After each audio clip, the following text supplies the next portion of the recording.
pimps, for the most part, the vast majority, are looking for women of a particular background, in a particular distressed environment. And that's why you get movies like The Mac, which come from a particular environment of poverty where hip hop originates, right? It's in the hood. It's in a neighborhood where it's picking up all the frequencies of that hood, like the good, the bad, and the ugly. Got the P for the power, our information.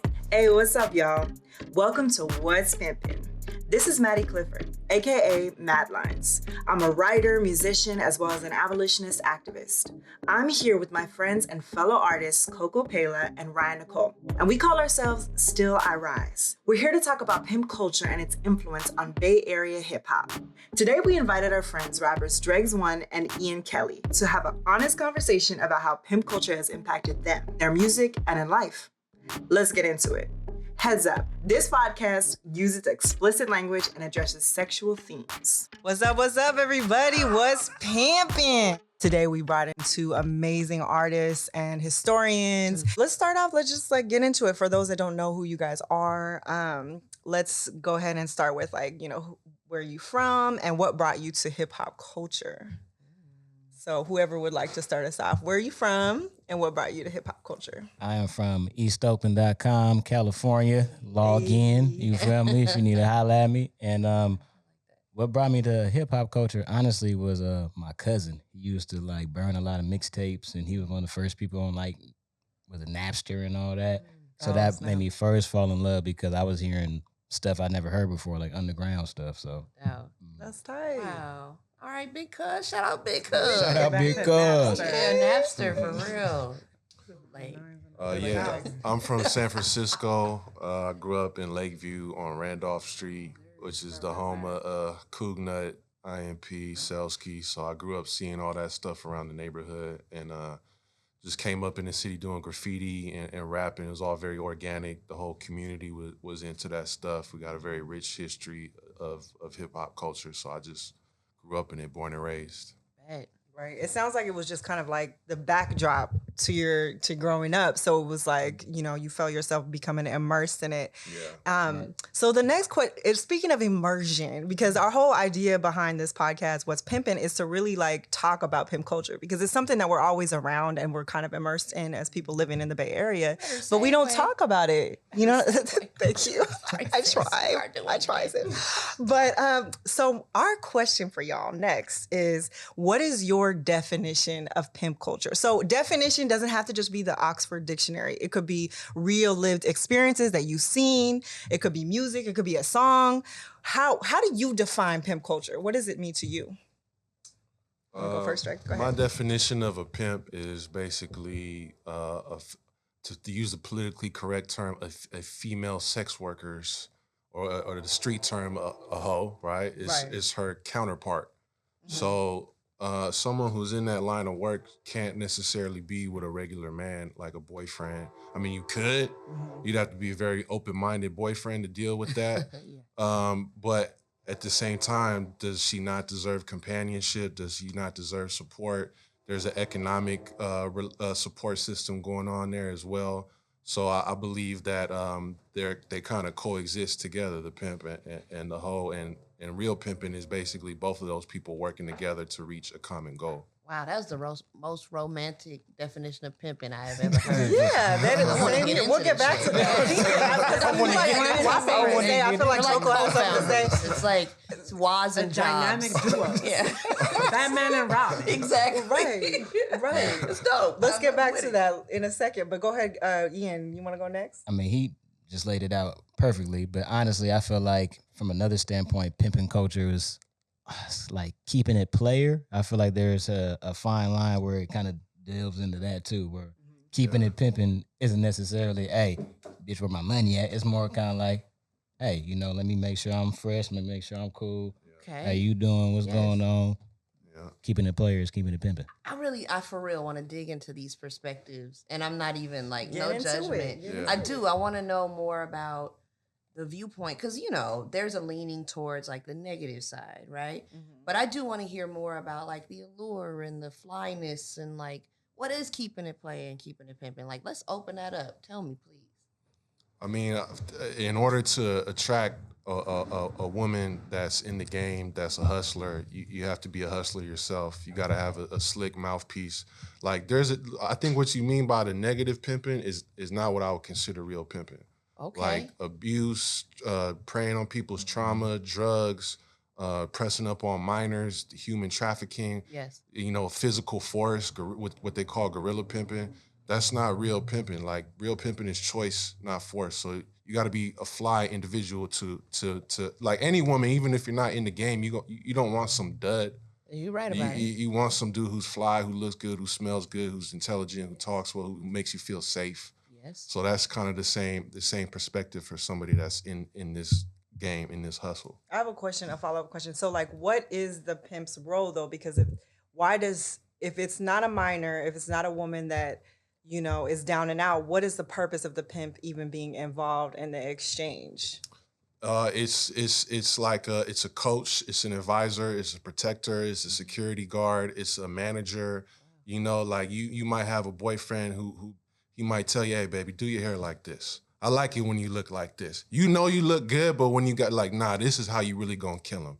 This is where we gonna go to get the money.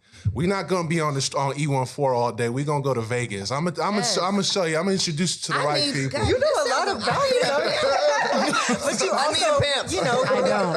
I don't. I need but I y'all also to wanna know, understand like- that I don't. I need a pimp. Okay? Everyone wants a sponsor. There's nothing wrong with having a sponsor. Hello? You know what I'm saying? God is my Okay. And so sponsor. then I would ask you, so like as a hip hop historian as well, like where do you think, because I think it's also a prevalent thing that's specifically in Oakland, and like, the Mac is a very famous film where Yeah. you get that, because it didn't always exist, where there was this like kind of almost glorification.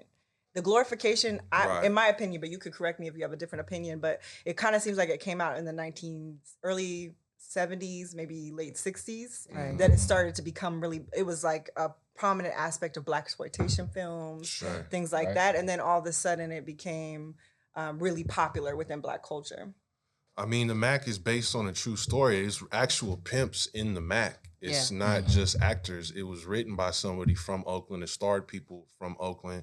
And not just Oakland, it's Frisco too. We got a lot of tracks in San Francisco. I grew up seeing Yes. pimping my whole life. Right. And it is part of the culture. I mean, it's a port city. You got people traveling in and out. It's just one of those destinations where that kind of lifestyle has been prominent. Right. And I do think like the glorification to me is like when you get like that 50 Cent, I'm a motherfucking P.I.M.P. Like what he really know about pimping. You know what I'm saying? Right. Like it's kind of what he was saying earlier. Like some people kind of confuse like pimp. Oh, he's a pimp. He gets a lot of women. He's a really cool guy. It's just like not necessarily. There's a more of a structure to pimping. I want to know more about the structure. I want to know the organizational tree, the whole breakdown. Like straight up, I know I'm being facetious and whatever, but this is extremely fascinating. Now, I saw the Mac, you know what I mean? And I've definitely seen my handful of pimp films or whatever. But yeah, I'm really fascinated in all aspects of the business of like, the business of pimping, the business of drug dealing, the business of like just the whole, I'm going to say this, but not as a pejorative, but like the whole underground economy. What is it? Do you think it's, akin to what happens in kind of your standard organizational structure?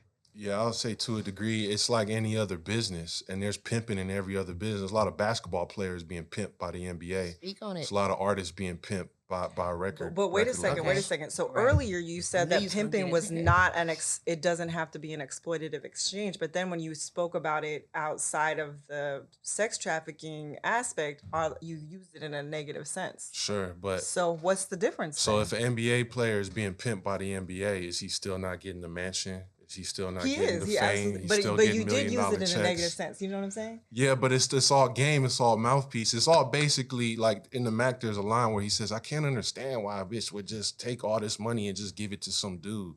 It's really doing the impossible. Like an NBA player could be like, "No, I'm gonna do my own thing." Right. A girl and a woman in the game could be like, "I don't need a pimp. I can do this myself." Right. But if you have enough game and enough mouthpiece to be like, "No, let me take what you're doing and enhance it." And kind of put you on to some things, to me, that's a form of pimping. Right, but But I don't know if you hear what I'm saying because you kind of hear what I'm I saying hear though what at you're the saying. same time. No, it can be line, it can be exploitative, and there are some like. I mean, I think personally, I think at its essence, it is exploitative. There's some vicious pimps out there. There's but some that's the stomp thing down too. pimps We out there often for sure. think of things in black and white. Right. We think of like, okay, for example, with abuse, it's like, oh yeah, it's like somebody beating somebody up.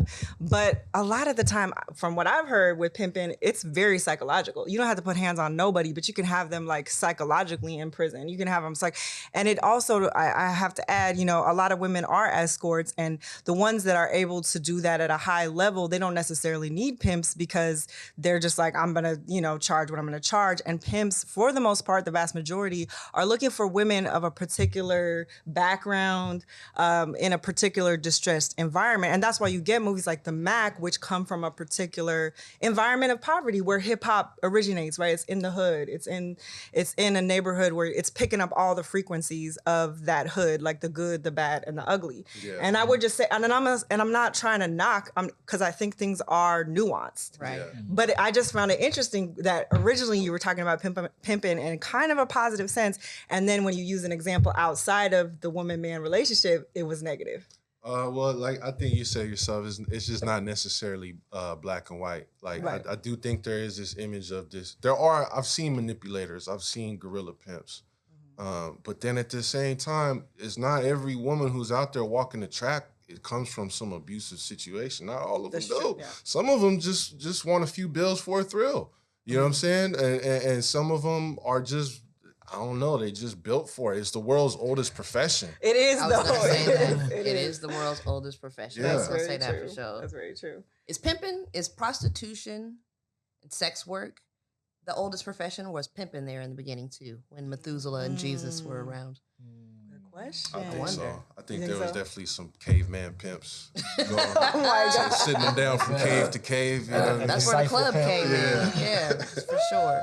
Ian, what's your take on it? Yeah. What do you think? Something I was thinking about, how you talked about how it expanded into culture so much. I started thinking about how some of these pimps actually had like children from some of their main women. That's right. Oh, And absolutely, then, yeah. you know, they grow up and turn into rappers, and That's drug real. dealers, That's and real. different things like that. So that's actually how I feel like it really expands, because it started with somebody seeing it and then acting it out in their own way. I really do appreciate the complexity in the conversation around pimping, around, you know, the vicious, and then I suppose there's some dichotomy, some other relationship in terms of like the pimp. If there's a vicious pimp, is there like a amicable, kind pimp?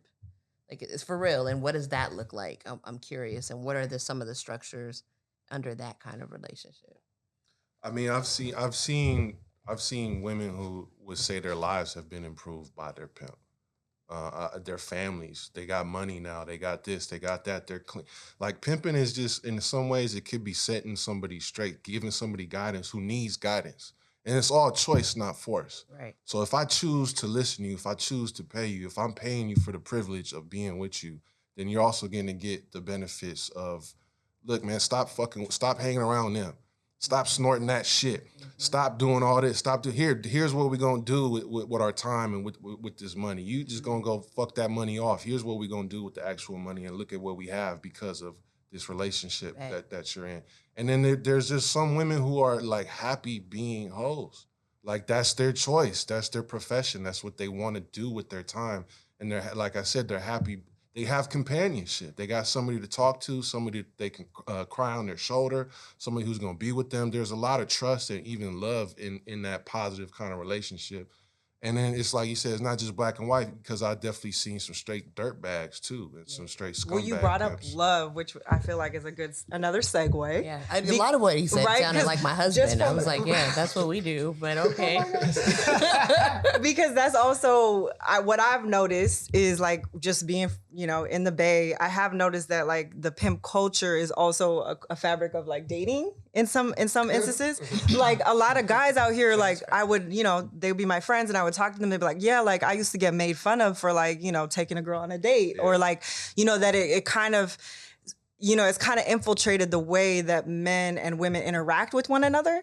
And so just maybe, Ian, if you mind, if I could ask you a question of like, how do you see that? Like maybe have you had experiences where you were trying to do A, B, and C, and then you got negative responses from other men around you? Maybe your music, for example. I noticed with your music, you talk about a lot of complex topics in your music, not just one thing or the other. So yeah, what do you think? Now, when the first time I really like dived into dating, my partner talked more about AOB versus, me trying to give. Can you explain what that is?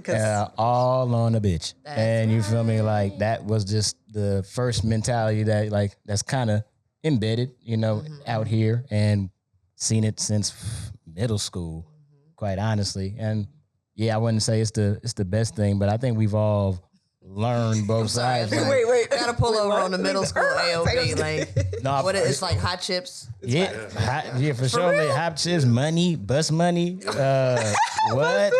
What? Like money for tickets to like a basketball game? Like I didn't seen it all since shoes. Yeah, what? For real? Like it started early out here. So like it's playing it early out here. But I mean, I think while we've all grown up, like that caused us to grow up early. Yeah. So I think we've all kind of like got a good sense of what is what now, with a good balance, at least from people I know from the Bay Area. What about the music though? Like, the anthems that kind of, because this isn't just stuff that's coming out of nowhere, right? We're hearing it in the music, we're hearing it like all around us. There's a song AOB too, right? Isn't there? There's probably a couple. Yeah, can you tell us a little bit about, because you also have the history of like songs that you felt like you listened to a lot and you might not have thought about the lyrics, but it influenced the way that you thought. Yeah, I mean, I think it's definitely what Ian was saying, like the AOB culture, and like we definitely go hard on squares out here. We go hard on cupcaking. Cupcaking is not allowed. Tricking, that's definitely something that's also frowned upon. Please define all these things. I know it sounds obvious, but this is a podcast. We want it everywhere. Can you explain each of those terms? Well, cupcaking we're talking about just cupcakes and fillings. Yeah, those are the ones you bake? Right, I love cupcakes. I don't understand. Maybe I'm gluten intolerant. I don't understand. Cupcaking is like there's a difference between like everyone has a romantic side, but when you just super mushy and you just super soft and just, oh baby, oh whatever you want to do, oh I want to be with you. No, you hang up first. No, you like that kind of stuff. It's like, hey man, we frown upon that kind of behavior. And then tricking, it could be straight up like paying for sex, and it could also be like, oh, I'm gonna spend money on her so she likes me. Like there's a difference between like treating a woman like, hey, it's on me, I got us, and like, hey, here, take my money. Hey, do you like me yet? Like, nah, we don't do that. Like we super frown upon that type of behavior. Right. It's a fine line. I mean, it's like a really fuzzy line in between that though, right? Like I remember the first, forgive me, husband, the first date that we went on. One of the first like travel dates we went on, we're on Melrose, there's this dress I wanted, and he was like, and I didn't even want him to buy it for me. I liked it, and then I kept it stepping because I ain't had a cash like that. I wasn't even tripping. And then I find out later, he buys the dress. I find out later he had like the hardest moral dilemma about that, because he's like, man, if I buy this dress, bruh, it's gonna be like I'm tricking. I ain't, And it wasn't even like that. He bought it because his heart was moved because he saw I wanted to. And he gets to see you in it. And he gets to see me in it. And he was having such a conflict with that. Right. I didn't know he was having this whole mental, emotional struggle, while we were there, but he was. And so when he presented it to me, he was like, it was almost like he was proposing to marry me for this dress, you know what I'm saying? But it was a trip how much that was embedded in his mind as well. Right. I can see that being a factor on like a first date, because you like I said, the difference is like, does she like me for the money? You know what I'm saying? Right. I'm gonna pay her rent just because I can. Like that's tricking to me. But like to be like, here, take this dress, throw it on. I want to see how you look. Like that's some player shit to me. It is definitely a fine line. But then you have certain dudes who are like, I'm not spending $1. Right. Yeah. I'm not spending a dime. Right. No, there is. Yeah, it's a blurred line, because it definitely is the conversation around don't spend $1 on her ever, not at all. I don't care if it's because you're trying to tell her that you like her or whatever. Like she just don't break bread at all. Mm-hmm. Right. Yeah. I have a question, and I want to take it back actually to the definition of pimping. and ask y'all, because what we're talking about primarily right now is the relationship between a male pimp and a woman who is a prostitute or a sex worker, depending on how you want to say it. But the question is, would it ever be appropriate for a man to be pimped by a woman?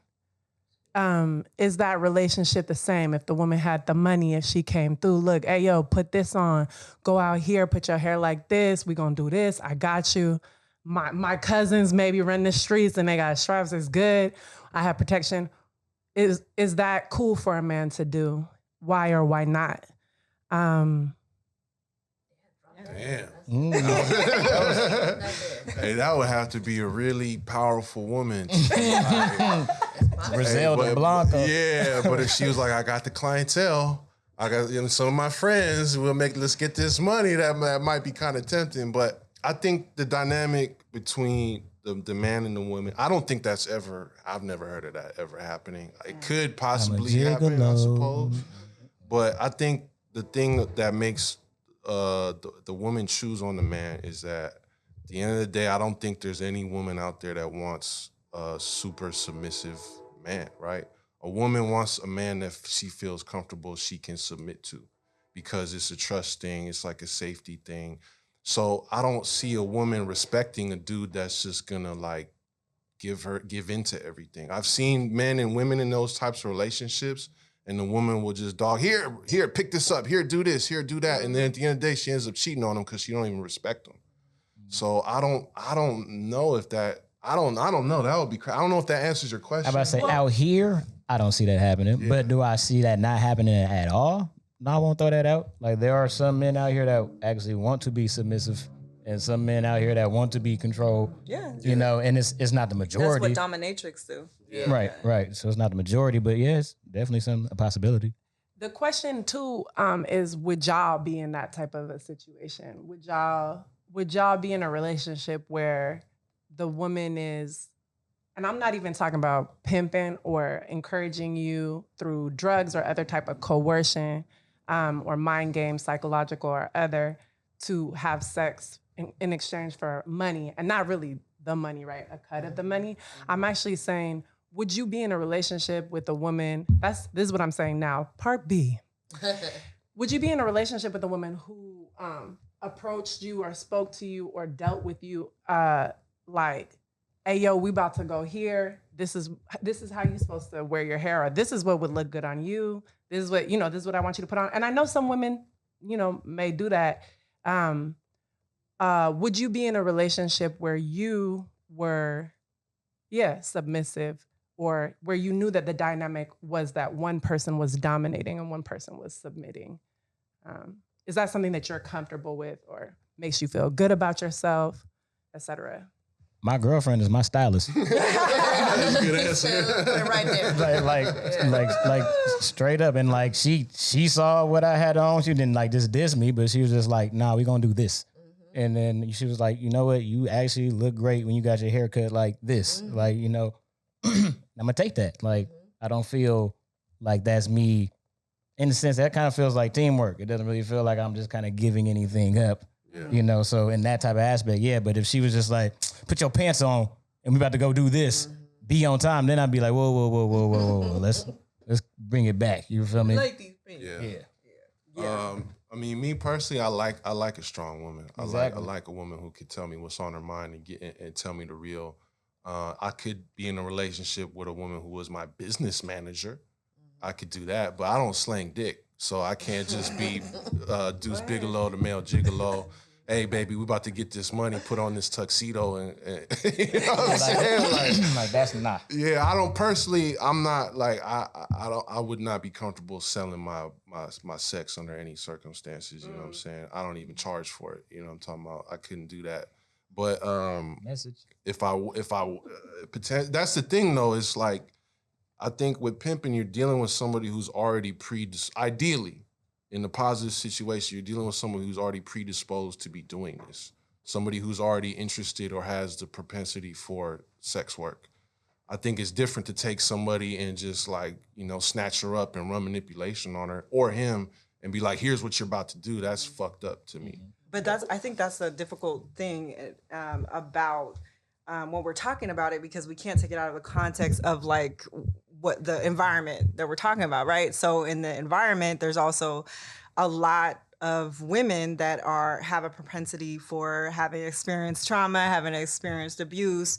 Cause earlier we had talked about, just growing up, and what's the craziest cat calls you've ever heard? Right. Like, hey, bitch. Right. One time this guy was like, let me violate that pussy. Like, I've heard the craziest shit. Like, I've heard, I'm gonna put a baby in you. And we hear these things like when we're really young too, like probably about 14 years old it probably started. And you gotta remember, yes, you gotta remember that this is also a testing to see, are we gonna respond? Are we not?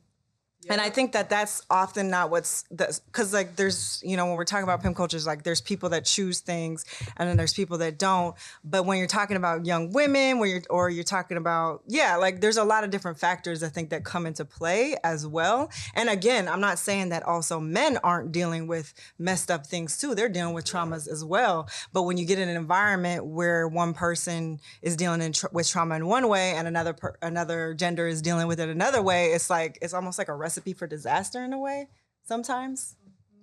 But that's just my 2 cents. I mean, that's kind of what I'm saying. I think that's I don't condone that type of like abusive human trafficking type of situation. I don't condone just hollering at any woman you see on the street.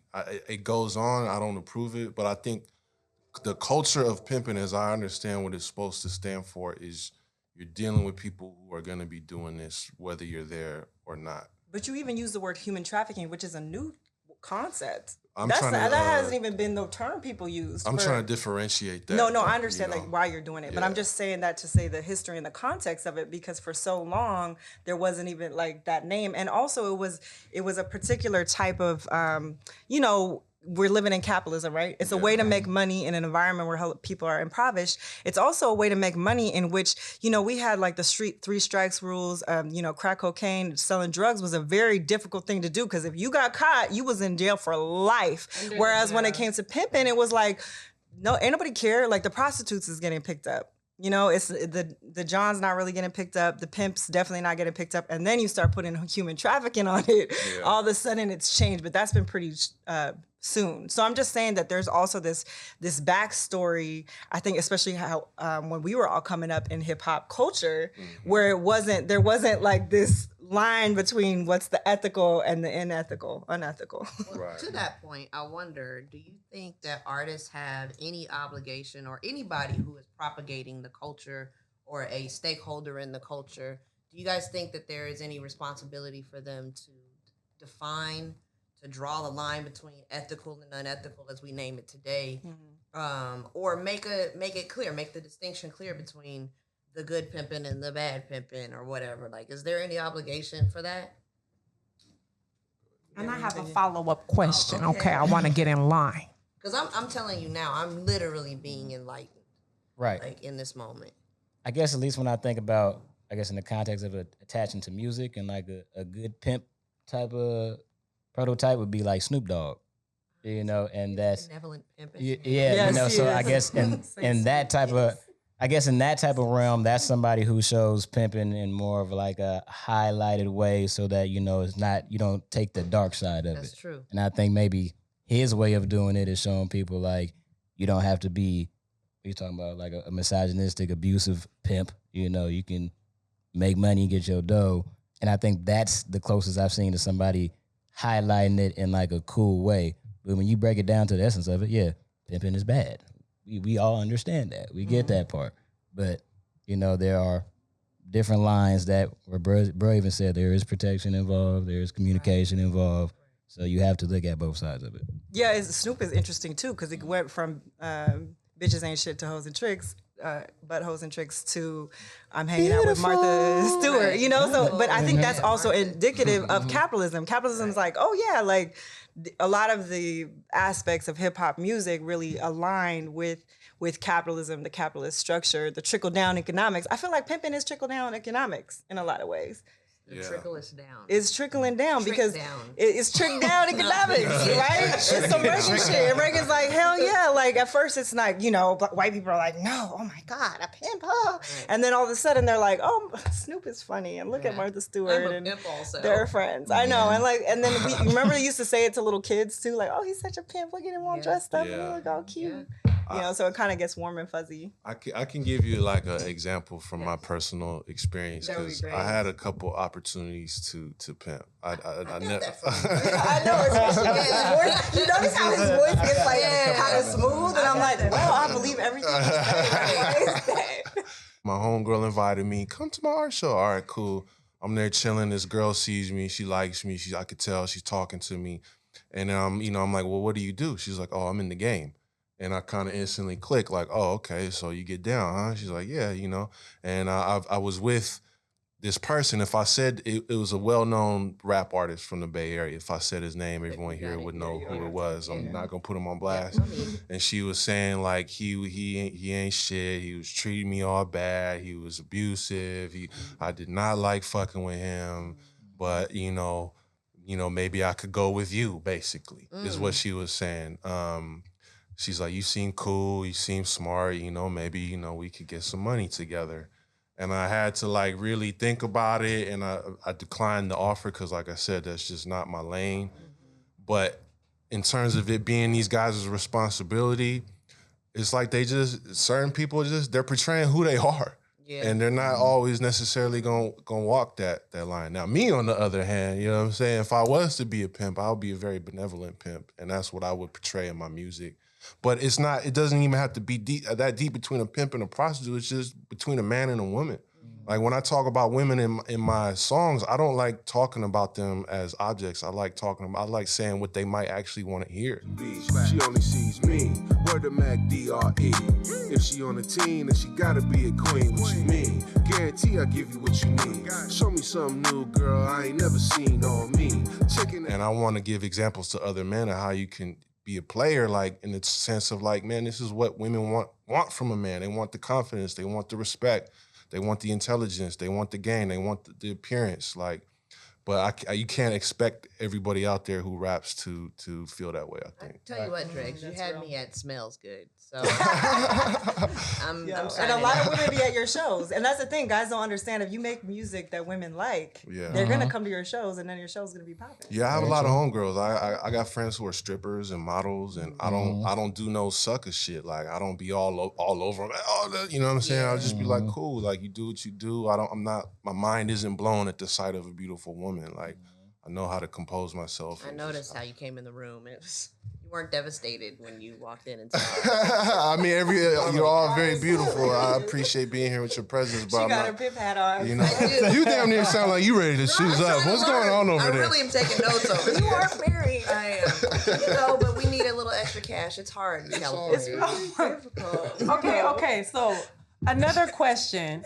So we've been talking about, okay, so there can be benevolent and there can be like sinister, vicious, bad, gorilla, gangster. Well, we didn't say gangster, but pimps. Do you believe that there can be a benevolent slave master, a good slave master? Do you believe that, you know, because there are...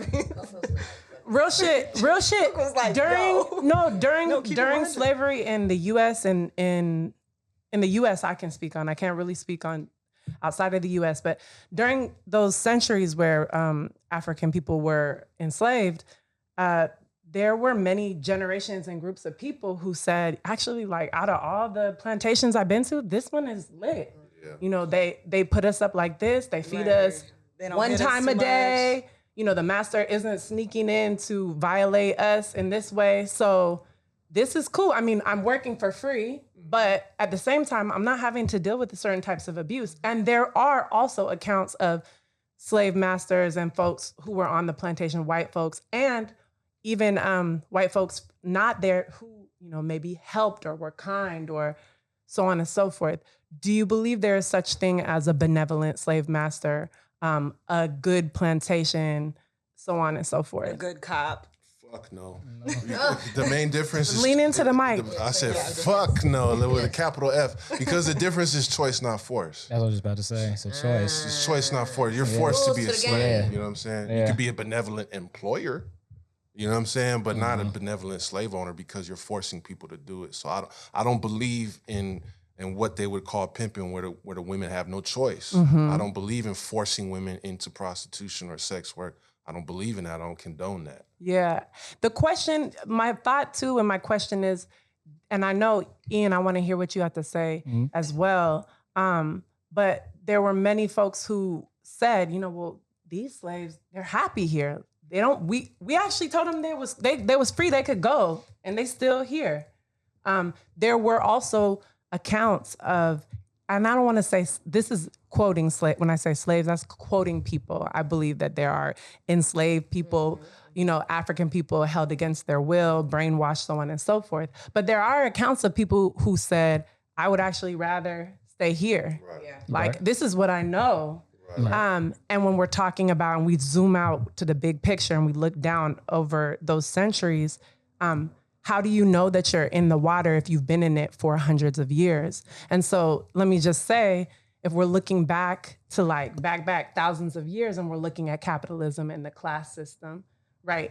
Women as a class of people were lightweight, the first servant class. Chattel. Yeah. Absolutely. The first, the first class of people that were clearly human, but under the laws and the beliefs and doctrines were being treated as if they were the belongings of their men, so on and so forth. So when us, the five of us sitting here at this table, are coming from that legacy, right? How do we then define, two questions, how do we define like free choice when we've been in that water so long? And then also like under capitalism, if I see Ian's on the side of the road and I say, oh, hey Ian, I could take you where you need to go. All you need to do is slide me like $40. And then next time you get paid, you're just gonna have to owe me 5% off that for the rest of your life. But I could get you there. I'm not gonna hurt you. I'm not gonna violate you, take nothing from you. Or I could say, hey Ian, I see you on the side of the road. Where do you need to go? Do you need help? So I'm just curious about that when we talk about pimps and hoes and the idea that I'm gonna help you out, versus I'm gonna get my cut, Anyway, thoughts? Mic drop. Okay. I want to know. And I think this is particularly important for us as Black and brown folks coming from this legacy of colonization and slavery. How can we draw these parallels and get to understand one another? And yeah, so. I want to interject, and I want you guys to answer those questions. But I want to say, we did not ask at the very beginning, is pimping good or is pimping bad? Right. And I want to hold that frame because it's a different, we've evolved into another level of the conversation, obviously. Yeah, for sure. Right? We've been talking and exploring and defining and finding borders and what have you. But this is another level of the conversation that we intend to get to, right? And I'm glad you're asking it. So I just want to level set for that purpose. Yeah, and just to say, the question really was inspired by hearing you all define good and bad pimping and benevolent pimping versus sinister, guerrilla, etc. And wanting to understand that frame and how that applies, totally. to y'all. Yeah, So what do you think, Ian? I'm trying to put it all together because that was very loaded. One of the things she mentioned was like, she straight up asked, is there such thing as a benevolent cop, a benevolent slave master? When there's a dynamic of power involved and a system, is that possible? I mean, well, I was kind of thinking more of the aspect when you kind of brought it to the slavery part. Yeah. And mentioned and we're talking about like the choice part. So I guess in my mind, the way I see it is that if that slave owner said, like, matter of fact, you can go ahead and go. If he goes out there, he or she goes out there, then they could still get killed. And, that's part of life. But I'm thinking when it comes to the aspect of the hoe, if he then says, okay, you can go. They may very well be okay. It's not necessarily saying they're going to get killed if they go over there or if they go over there. So I feel like back in those times, like it was very, very seemed like high alert. Where I feel like, there still is more of a wiggle room and choice for people now. So that's why I think trying to correlate that part is where I'm just kind of like, oh, there's a difference there. Yeah, I mean, I think like in terms of like even that example I gave of that young woman that approached me about pimping on her, basically like that's at that moment, that's what she wanted to do. I don't think there was space in that conversation for me to be like, well, have you thought about community college? Or like, there's other things you can do. Like, I won't take you to the track. I'll take you to DeVry. I did, but you know what I'm saying? Like, That's real. Start taking one pimp to the next pimp. But I do think like I think what you're saying about capitalism is valid. Like, people are put in situations that are not ideal that they wouldn't necessarily want to be in, right? But then if you think about it, you have to also ask, if you ask is pimping good or bad, you also have to ask is sex work good or bad? Because there's, no matter what we say about pimping, no matter what we say about sex work, there's still some women and men who are going to be like, well, fuck that. This is what I want to do. But sex work and pimping are two separate things, I would say, because sex work is something that there's just an exchange between the person having sex and the John, but then the pimp is an extra factor that comes into play that's like really, it's really important, and that's the distinction that causes it to be like, well, is this necessary or is it not necessary? Because one thing I notice is I just often notice, especially Black men, like they'll use pimping as an analogy or a metaphor for other power exchanges that are exploitative. But then when it comes to talking about the dynamic in our community between Black men and women, it's like, oh, well, it's okay. She's choosing. Like in some cases, she's choosing, so it's okay. And it's like, wait a second, but you use that like you literally took it and used it in a different context. So obviously you're kind of in a way admitting that there might be something else that comes into play. So that's just what I noticed. I think that's a good analogy of it. And I don't have all the answers. But I do like, I want to think instead of thinking in terms of good pimping and bad pimping, what I understand what pimping is supposed to be, period, is not the forcing, not the abuse. It's supposed to strictly be, we have a relationship. I'm your man, you're my woman, and the money is part of that relationship.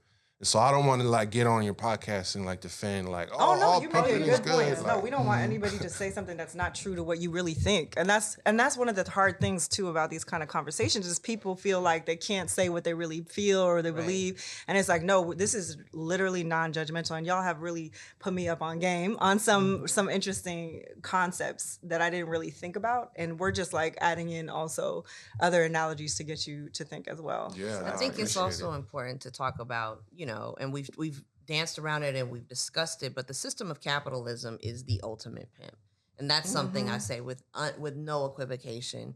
And so we all exist underneath that. We are all workers and hoes and to use the analogy, underneath that overall system of capitalism. And, the extent to which you are being hoed is stratified. The pimp is also being hoed under the capitalistic system. And so it makes me always wonder, and under these circumstances, would the pimp be a pimp if capitalism didn't exist? You know what I mean? Would there be... Would he be necessary? Would he exist? Would he exist? Would he, would he choose to pimp? What other roles would exist without this exploitative system that has defined how we do exchange, how we have transactions, how we define labor, relationships, and how we define value and relationships, and so on and so forth. It's impossible. It's hard to separate what is good and bad under this system because what is good and bad defines how we spend money and how we decide what deserves to live, frankly, under the system of capitalism and what deserves to perish. And so, it's hard to separate your value system from it. It's hard to say there is a good pimp or not a good pimp and a bad pimp. It's just a relationship eventually, and very shortly thereafter will come a set of values because your literal survival depends on it. Yeah. Absolutely. Very well said. No, that's so true. So one question I have for you, so, we had a really good conversation. We went in a lot of different directions. I want to bring it back to the art, to the creativity, because we're all artists right here. Right. We all write raps, Hippity and we hop. also been listening to hip hop ever since we can remember, right? So I wanted to know if folks would be willing to share a bar or a verse, and it doesn't have to be your own. It could be somebody else's, but about relationships. It could be about relationships. It could be about how you walk in the world. That's influenced you and how you value yourself. Basically, how have you learned to come up on game for yourself? And we can pause it and come back if you all want to look something up, because it would be cool to close out to bring it back to the art. Because, we can use our lived experiences and our statistics and our history, but also the art is information too, right? I got one that really put me up on game really young. And it was, I can't even lie, like, I know the power of music, and I know how I was incepted with this verse because the beat slapped. The minute it came on, I was ready to party, and I was committed to learning the lyrics. And here they go. Give it up, give it to me. A Big Mac, capitalized double DC, and this song, so I'ma get sick with it. Give me drink and bomb and let me get with it. Yeah, cause I'ma be the biggest pimp of the year. Going around making shit like this here. Cause a nigga is strong and way too long when it comes to my ding dong. But I get a check when I sign on the dotted line. So I gotta get mine. Cause it really no thing for me, see, to be a real true PIMP. Cause I had me a hoe or two or more way back in 84. That's when I was a teen, but my dick was still big to make a bitch bleed. See? And of course I'm slapping hoes, smacking hoes up and down the fucking avenues, so on and so forth. Damn. Right? This is a lyric that I was like, this is a bar that I was committed to learning, because again, like, the trunks was rattling, the beat was crazy, his flow was vicious on it. And there was information that I was learning about what relationships could look like and where I sat on the different side of the relationship. And frankly, I decided, well, I wasn't going to be on that other side. I was going to try to find my way around that pimp side. Right. How old were you? I was 12 when I heard that lyric. Wow. That's really deep. Thank you for It's sharing. real though, right? That I'm was sure. fire. Yeah. I said that was fire. Right? No, that's real. Drew down, y'all. Drew down. Shout out to Drew Down. Yeah. There's one by Seth the Gaffler, if y'all know who that is from Filmo.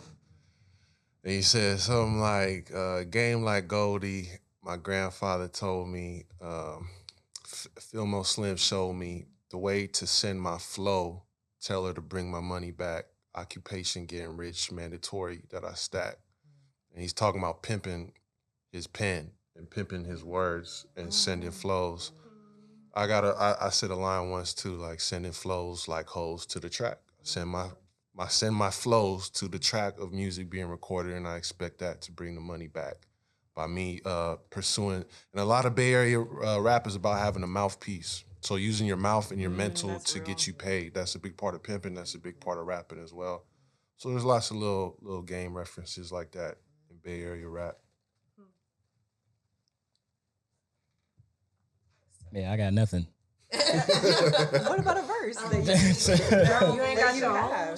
I mean, You can take your time because we can. to keep it a buck with you, just like, I just always been a fan of music, so there was never a pimp line that just stayed with me or stuck out to me. It was just kind of like the whole song in general and all the lyrics in general. So Okay, so for me, I've heard, when I was growing up, I kind of was like on the opposite end of the spectrum of Ryan, where like I was always hella confused about like because I'm a very sensitive and like vulnerable and very feminine woman, and like, but I felt like I also experienced profound grief when I was growing up. So my father was murdered, and I honestly felt like people were kind of like, especially men, wanted to exploit that grief. And so I was just like, why, like, what do I do to like put up this armor? And now I have armor, but I think like listening to music, especially, it was hard because it's almost like being in a DV situation, because I would be like, I love this song, but then I'm like, but like, I don't want to be that person in the lyrics. But then I also hear what you're saying, where it's like, you do, in a way,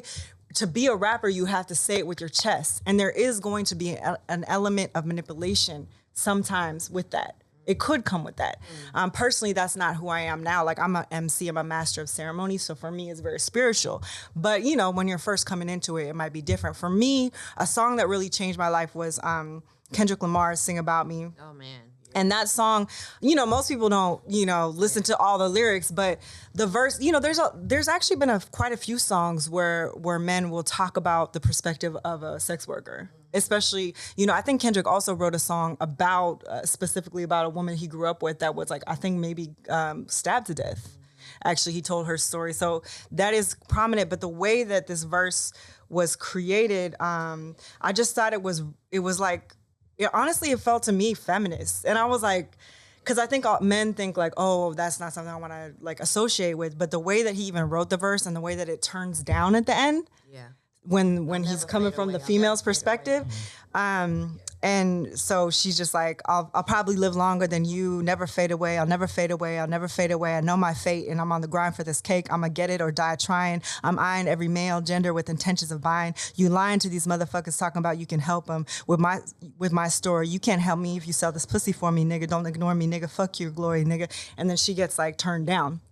And so for me, that verse really made me be like, damn, like, because I think, to be honest, sometimes it can feel agonizing, like, men aren't ever gonna understand my perspective. Like, they want me to be quote unquote submissive or soft and vulnerable, but like, I gotta put armor to be in the world. I gotta, you know, Janaka has this beautiful poem, which is like this bulletproof dress. And it's like, I got this bulletproof dress and I've been wearing it. Mama rocked it first, suppose it is inherited. So it's like, you want me to be soft and vulnerable, but also to be in the world and to avoid some of these other things that are literally happening to women. I have to also have an armor. But then when I heard this verse, I was like, no, there's hope. Men know what's going, they know what's up. Like, they know, and they do care. They actually do care, like, at the end of the day. So now I love that you said that, and I love every verse everybody said, because growing up, I just kind of always looked at it as life. Like, I've always was somebody to learn both sides. So I never, I guess, looked so deeply into like, oh, this is how this side is feeling like that. It was kind of like, no, I'm learning.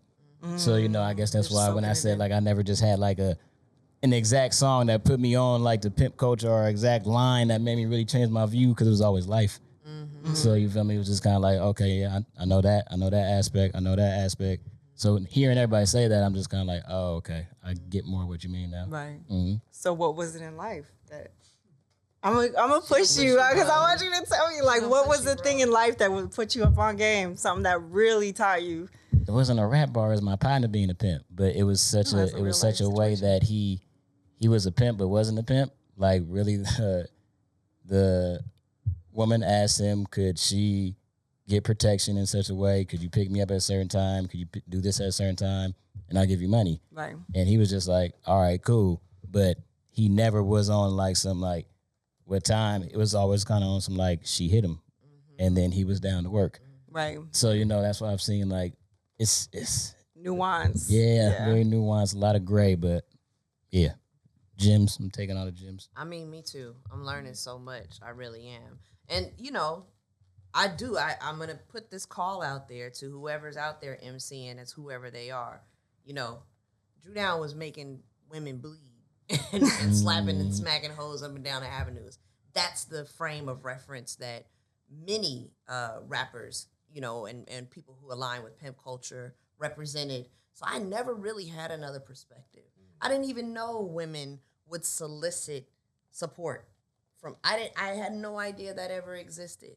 Doesn't necessarily change my sentiment around it, because again, I still hold the system of capitalism accountable. And our reactions are our reactions to that, but you know, I still hold that accountable.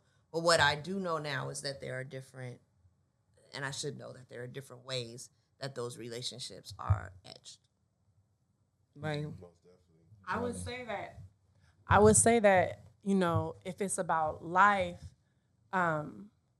and this conversation, definitely growing up, at some point my mom did become a prostitute. And, you know, watching that and watching the parallels between those relationships and relationships where there wasn't an overt pimp hoe relationship, to me, it was like, it actually made any type of romantic relationship where there was an exchange of money, even if the money never touched my hands, feel like a pimp hoe relationship. And we were talking about that the other day, but then coming up in the Bay, it's like, no, you can't pay for shit. I don't want a gift. Because really what I have is priceless. You can't buy it. There's nobody on this planet, no dollar sign. And I'm not saying that as far as like respectability politics. I have many a grimy story. I'm not a perfect angel or telling nobody what they should or shouldn't do. But what I am saying is, as a little girl growing up, watching my mother navigate different situations, including, you know, relationships with pimps, and there were actually a lot of similarities between the relationships where it wasn't an overt pimp hoe relationship, which made me look at it all as this is all very transactional. And actually, even if I'm waiting for a ring that costs a certain amount of money, or the dude to have a certain status in society, or, okay, he has this type of job, so he has this much money, that means he could pay for blah, blah, blah, whatever I want for my life or my kids, still felt to me transactional and like, damn, is there any way out of this? And, you know, for me, it was like, oh, no, there isn't. We all fall somewhere on the spectrum under this system. And how, you know, I'm still in the quandary of like, well, shit, how do we work together against the system and the oppression, the structures, versus, you know, whatever. So that's really like the aha moment for me, is like, oh, damn, people might not condone this particular way of being, but actually it's happening everywhere, whether you're married and whatever, or you have the, you know. Well, I want to invite you. I want to challenge everybody. Okay, so we just had a dope ass conversation. First of all, I want to thank our guests for coming. You added so much nuance to this conversation. That's my new favorite word, because things are not black and white. Okay, and I really just appreciate you, what you represent, the way both of y'all show up in the world as artists and as historians. So this is the last thing we're doing, y'all. Okay, because we went a little over, but this was worth it. I want you to say one word that represents the opposite of pimp culture. Okay? So we talked about like it's some exploitation and whatnot. What's the opposite? Okay, just one word, and don't overthink it. And everybody's gonna say something. God. Love. Tricking. Teamwork. Harmony. Thank you, everyone. That has been What's Pimpin'. You didn't know it was gonna get deep, but it got deep, and that's how it's gonna be. Thank you all.